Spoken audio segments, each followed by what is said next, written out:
Dans cette deuxième et dernière capsule sur le soudage d'un système de broche en joaillerie, nous allons voir comment poser la charnière. Je vais renettoyer le petit endroit où je veux souder ma charnière. Et on n'oublie pas, on ne la soude pas droite-droite, on lui donne un léger angle par rapport au fermoir.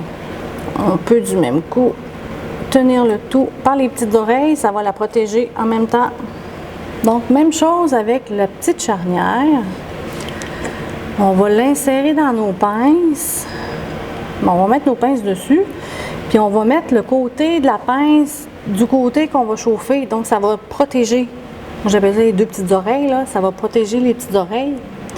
Donc, je vais m'installer, mais avec un léger angle pour être légèrement au-dessus du fermoir et non égal. Donc, on va y aller avec un léger angle, comme ça. Même principe que tantôt, on va déposer le flux sur la pièce et sur la charnière. On va aller chercher notre paillon avec la charnière.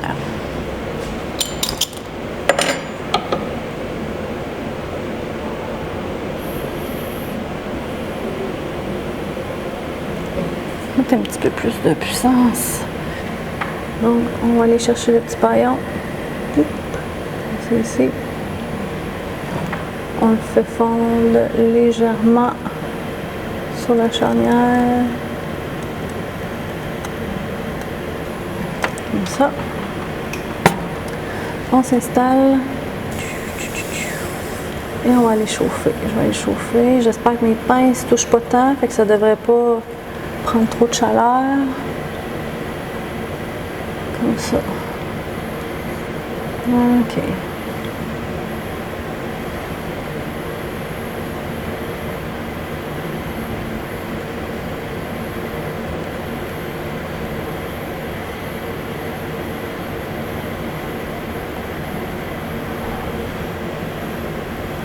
Il fait chaud.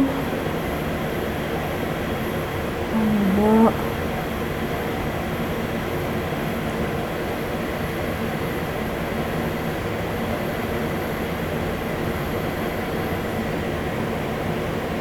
Même chose, aussitôt qu'on la voit couler, on arrête la chauffe, on retourne au nettoyage.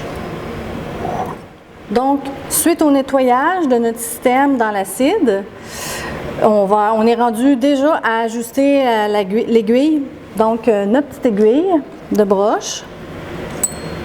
Donc, on a à l'insérer et à aller l'ajuster.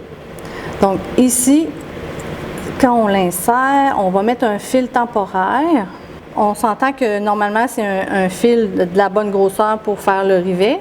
Mais là, j'ai besoin juste d'un petit fil temporaire, comme je dis, pour fixer mon aiguille, pour aller prendre juste la longueur, la bonne longueur. On voit bien, une fois que ça va être bien riveté, on voit bien que mon aiguille va arriver au-dessus du fermoir par sécurité. Donc, il va falloir forcer légèrement pour aller rentrer dans le fermoir, c'est ce qu'on recherche. Donc, pour l'ajustement de l'aiguille, on s'en va directement couper à la pince coupante. On s'accote sur le bout de notre fermoir et on va aller couper le bout de l'aiguille. OK. Donc, l'aiguille est flush au fermoir. Il nous reste à l'enlever et à la réaiguiser. Donc, pour ça, on peut aller sur une petite meule. On peut le faire à la main avec des cabrons et on s'assure que ça va rentrer à l'intérieur.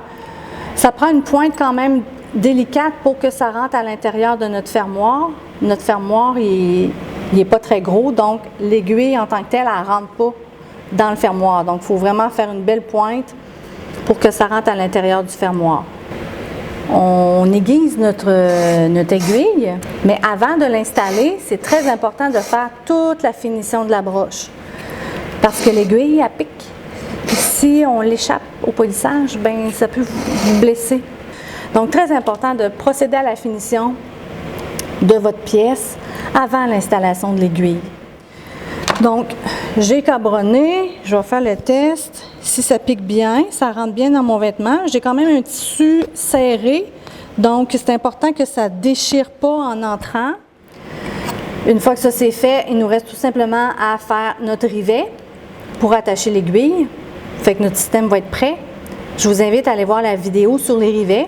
Donc, c'est un petit rivet champignon qu'on va aller faire sur notre charnière de fermoir de système de broche.